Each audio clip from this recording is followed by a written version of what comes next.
it's Marley from the Energy Boutique with your energy forecast for Sunday, August 7th. So today, the moon is in Sagittarius all day. We are trying to think big, trying to stay optimistic, trying to stay confident. We are really boosting up our beliefs within ourselves, within the universe. And we have a lot of inner exploration to do. Now, just keep in mind, today is the last day before we enter into the peak energy of the Lionsgate portal.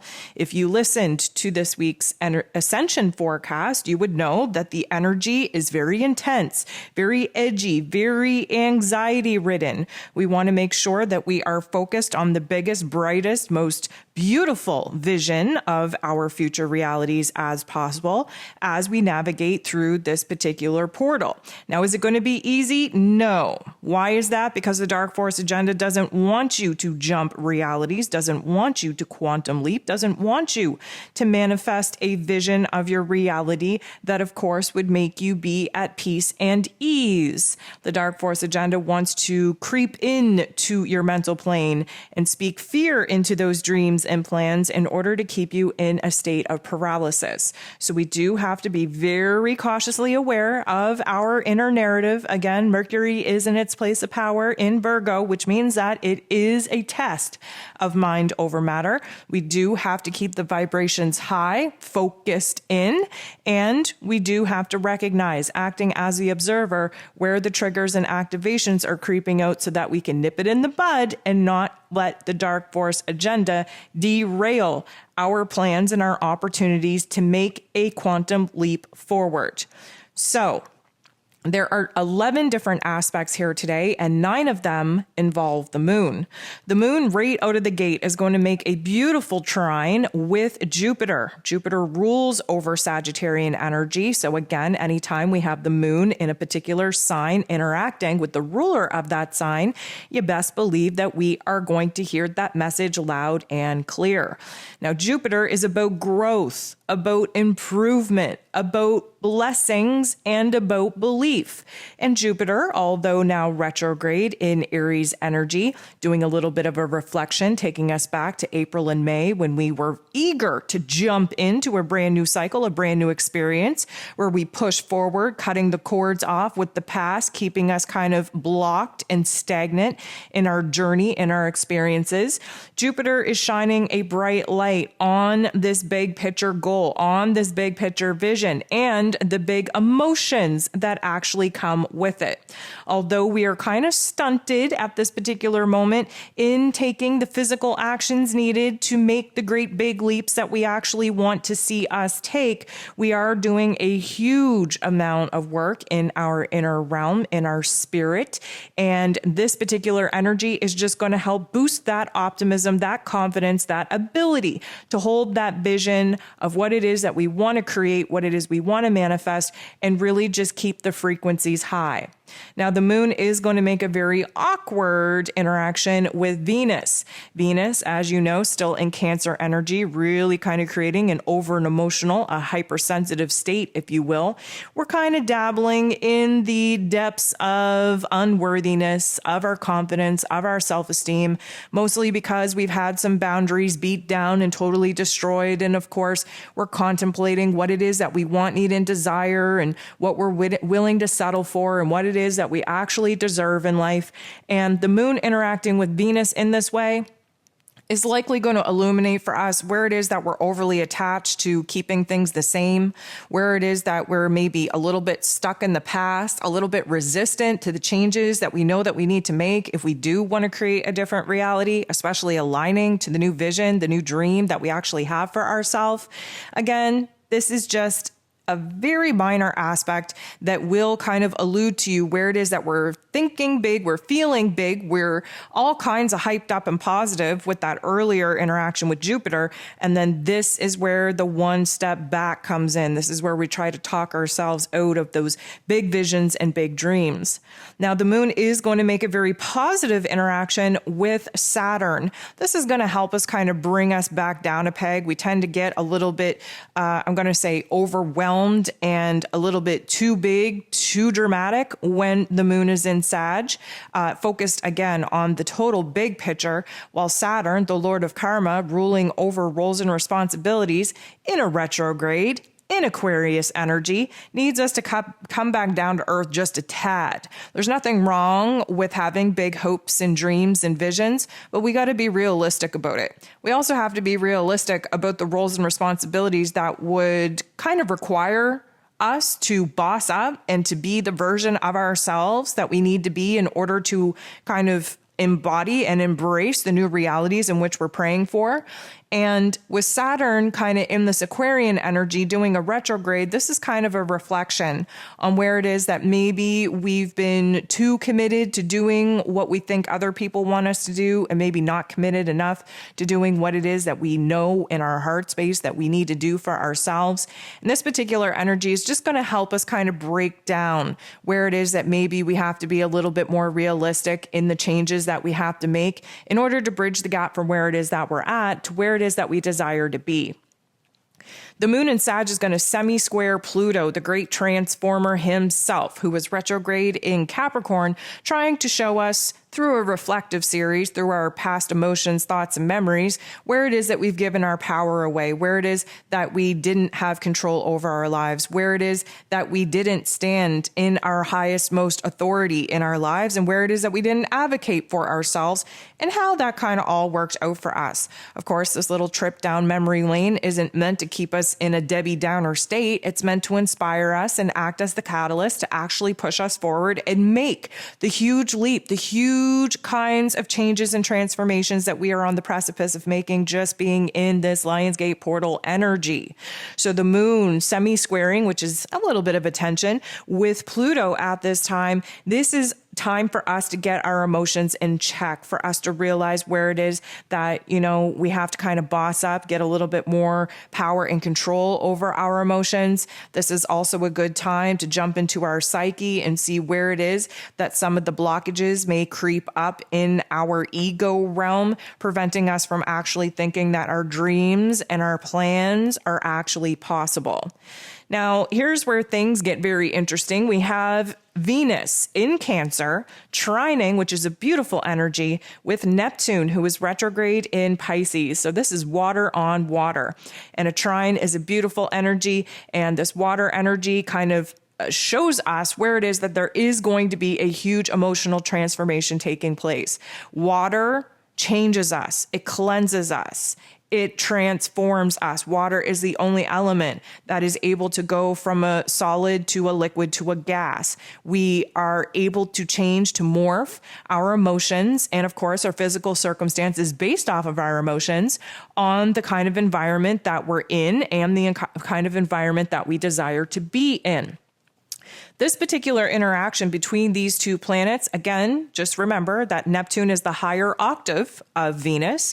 Neptune connects us to our intuition, to our soul self. It allows us to dream and tap into levels of intellectual creativity in our higher state of being. And Venus energy is the lower octave, meaning that this is the energy that we bring into the physical body, into the physical form, into the physical circumstance. So there is an element where we have to take those aha moments, those dreams, those intuitive insights from the higher octave of Neptune and channel it down into our physical body where Venus rules over, where we're able to actually do something with it.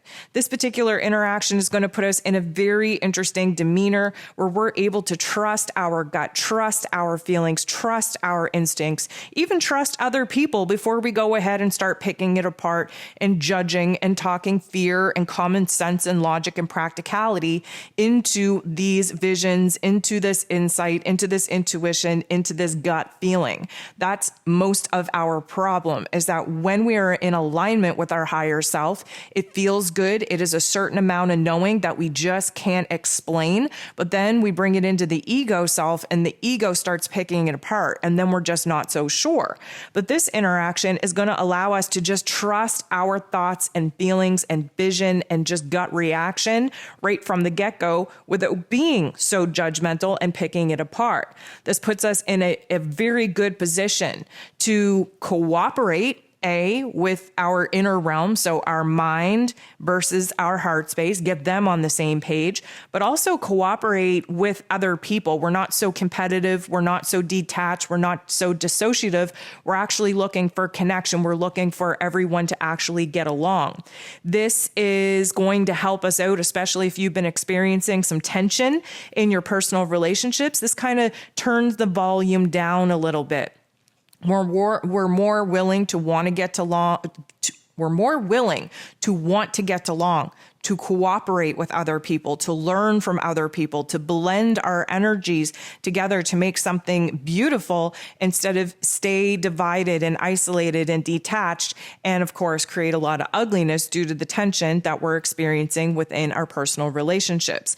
This is when our intuition leads. This is when the spiritual wisdom just gets downloaded in our crown. This is when aha moments and intuitive insight come in clear as day. Try your freaking hardest to not pick it apart. Try your hardest to hold on to the vision, to the feeling that you have when you visualize whatever it is that you're trying to manifest, because we are going to be moving into, again, the Dark Force Agenda's attempt to speak fear into our dreams, into our plans.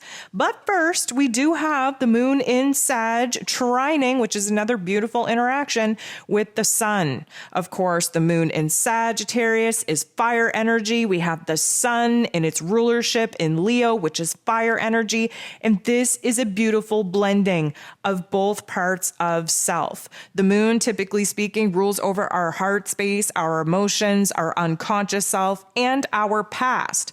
The moon typically shows us what it is that we're overly attached to and having a hard time letting go of in order for us to embody the qualities and characteristics that the sun is shining a bright light on in order for us to see the changes in our realm that we desire to see.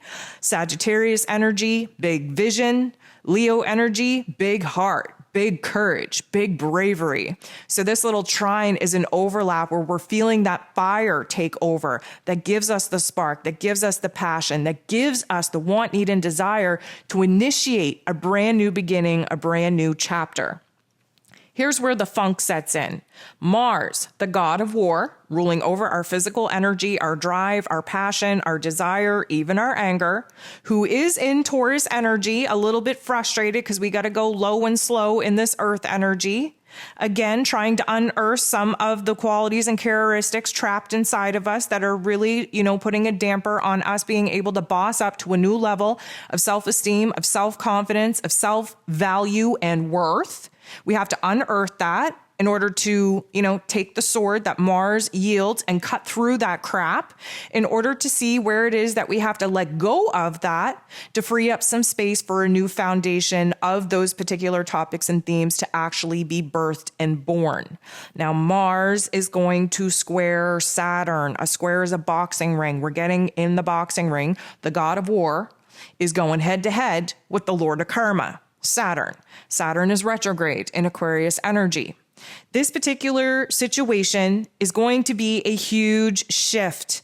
And again, around 4 p.m. Eastern Standard Time, if you're wondering on when to expect this shift to happen, this shift is going to really get us focused in on our ambitions, on our goals, which sounds really good, except for the fact that we get a little bit tunnel vision, so much so that we can teeter on the line of feeling overwhelmed and overburdened by what it is that we would have to do to actually bring those dreams, those visions, those goals to life.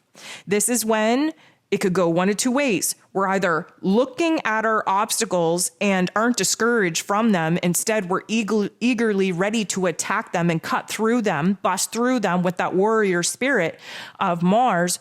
Or we're going to see where it is that these obstacles are blocking us from actually taking the kind of leap of faith that we want, taking action, making the kind of moves that we want, seeing the kind of productivity that we want. And in turn, that discourages us. It frustrates us. It actually puts us in a little bit of a negative Nancy situation.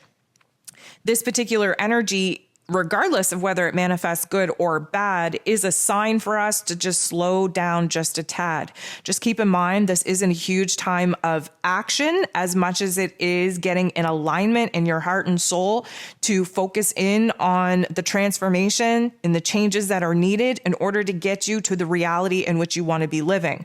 We're moving through the Lion's Gate portal. This is a spiritual action, not so much a physical action. But of course, Mars wants to take that physical action, and Saturn is over here saying, you know what, you got to slow down and pump the brakes. This is a time to slow down, to think very carefully, very strategically about what it is that we are going to do with our physical energy. This is a time to make adjustments. This is a time to edit, okay? Edit our plans, edit our vision, edit our goals.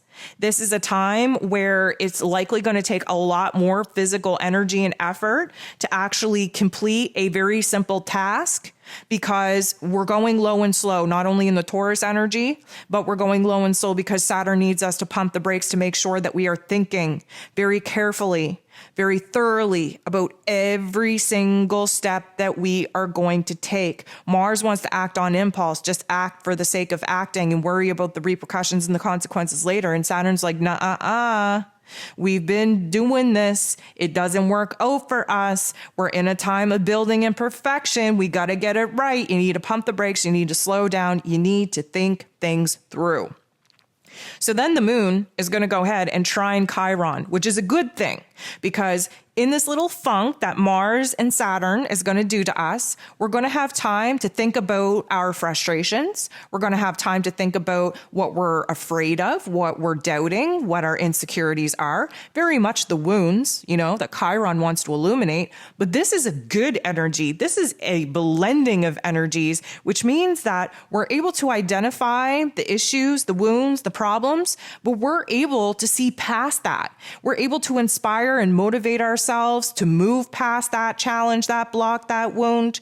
Again, the moon in Sag wants to pump us up and think as optimistically as possible, as confidently as possible, wants to focus on the big picture instead of getting caught up on the very small, minute details that are our fears and insecurities that are technically only alive and well based off of our past experiences, which means that we're letting our past dictate what is possible for us in the here and now in the future, which we should never get in that mind space of doing. The past is the past for a reason.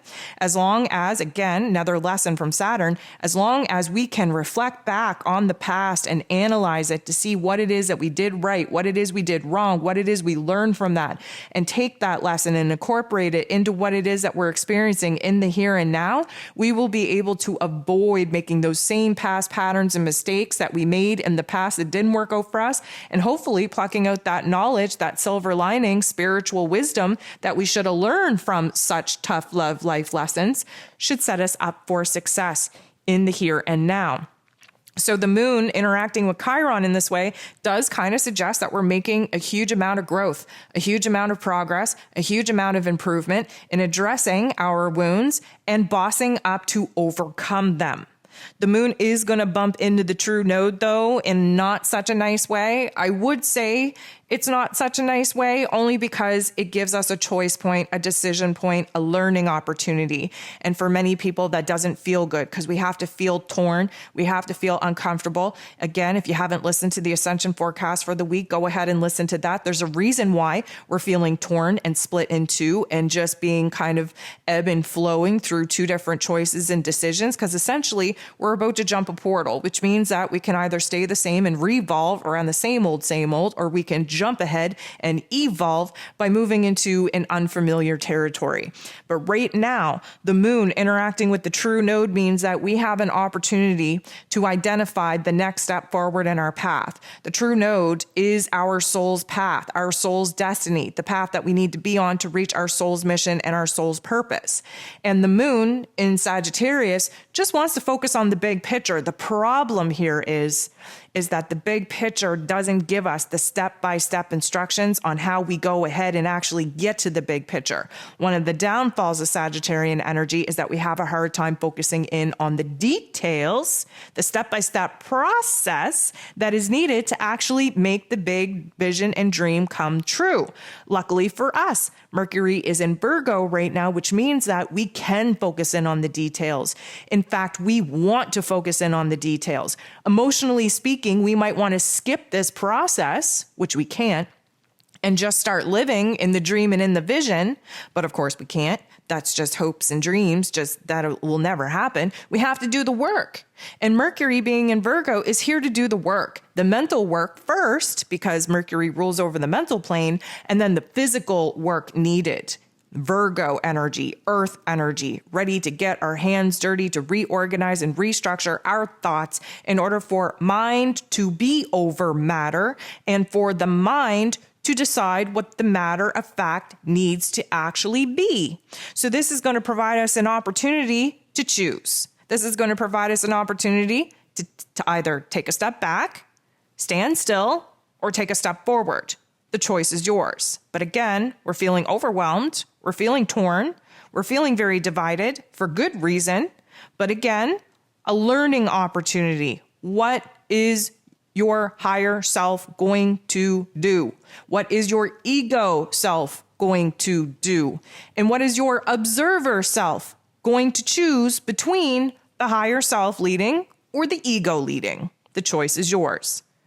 The moon will be bumping into Uranus in another, I'm going to say, not so nice way, only because Uranian energy in this form has the ability to totally flip the tables over in our lives, to change our plans dramatically, to totally disrupt our thoughts, our feelings, to shock us, to reveal information to us that will totally change the game, especially in our physical circumstances where relationships and money are concerned, because of course Uranus is in Taurus energy. This particular opportunity, we will call it, is an opportunity to take the funk, right? To take the disruption, to take the detour, to take the derailment, and see it as an adventure, to see it as an excitement instead of a detriment or something bad happening to you. Reason being, the moon in Sag, again, focused on the big picture, focused on the big vision, very optimistic, very confident, always wants to put a positive spin and twist on things. This Uranian energy shakes us for good reason. We have to be shook up in order for us to find a new grounding point, in order for us to open our minds up to see where change is actually needed. And on this precipice, as we are about to jump through this high energetic portal of the Lion's Gate, we need to understand that our central nervous system is going to be rattled up. Our thoughts are going to be rattled up. Our heart space is going to be rattled up. And more than likely, we are going to see a little bit of a shakeup in our plans in our physical realm. This is for us to really sort through and process what it is that we're overly attached to, what it is we're afraid to let go of, and where it is we need to be more open and adapt to change. We're going to wrap the day up with the moon in Sag making a very, very positive aspect with Venus. You may remember earlier we started off the day with a not so nice interaction between the two. This time, we are on the positive sides of both the energies and both of the qualities. What we can kind of take out of this is that we're building ourselves back up. Again, that moon in Sag, being optimistic, being confident, being overly inspired, being renewed in the faith and the trust that we have within ourselves and the greater, grander plan. This is a beautiful opportunity for that Venus energy, the goddess of love and beauty and worth and pleasure and money, who is in Cancer, who is questioning a lot of their boundaries, a lot of their own lovability, self-worth, self-value. We do need to nurture ourselves back to a safe place where it is okay for us to dream a bigger dream, for us to want more, need more, desire more, especially from our personal relationships where the home and the family dynamics are concerned. It's okay to want to identify in your life that you are currently not content, that you are currently unsatisfied, that you desire to have a bigger, brighter dream inspire you. And therefore, this is a beautiful setup. It changes our perspective. It changes our wants, needs, and desires, which changes our emotions. And this is a beautiful change for us to bring into our realization as we're about to move into the Lionsgate portal peak energy, where we really have to hold a vision and a dream on what it is that we now want to create and manifest for ourselves.